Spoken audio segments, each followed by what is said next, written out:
ของปลาเขาได้ปลาได้พี่น้องปลาโอ้โหสามหรือนี่สามใหญ่วะสัตว์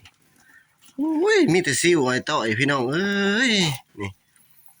จะประมาณนี้แหละเด้กับบวาซิวเดี๋ยวพี่น้องอันนี้คือสูตรพี่น้องอันนี้ยังอันนี้ปากอันนี้พี่น้องปากเด้อพี่น้องเด้อปากจะประมาณนี้นะพี่น้องนี่กับปากพี่น้องอันนี้เขาเอิ้นปลายังพี่น้องอันนี้ปลาทบท้องว่าซะเด้โอ้ยเนาะนี่เด้สูตรว่าสั่น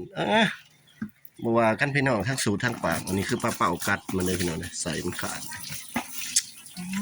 อันนี้ก็บูพี่น้องโอ้มีครบทุกสูตรปลาพี่น้องเอ้ยนี่อันนี้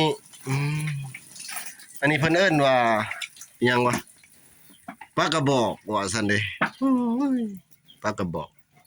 หัวบ่แหลมเด้อพี่น้องปลากระบอกหัวกลมว่าซั่นปลากระบอกเอ้าอันนี้เด้ซะโอ้อันนี้ฮะอันนี้ปลากระแตบว่าซั่นเด้อันนี้เนาะเพิ่นเอิ้นปลากระแตบอันนี้เด้บ่แม่นสะโดเด้อพี่น้องเด้อปลาขอว่าซั่นนี่ปลาขอนาพี่น้องปลาขอนาใส่ปลาเค็งนาได้ซะมีบ่ล่ะปลาเค็งนานี่ปลาเค็งนี่ปลาเค็งนาอันนี้คือปลาเค็งพี่น้องโอ้ส่วนที่ใหญ่ก็ต้องแยกไซส์พี่น้องจะประมาณนี้แหละปลากระบอกเบ้ยหักลายพี่น้อง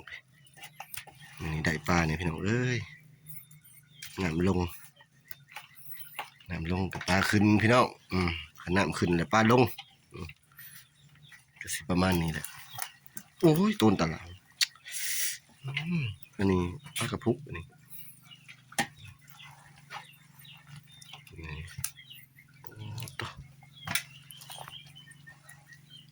มีทุกไซส์ปลา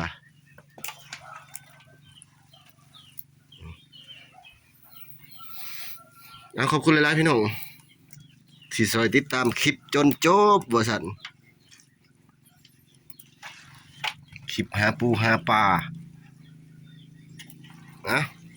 สำนี้แหละพี่น้องเอ้ยฝากติดตามหน่อยเด้อพี่น้องเด้อ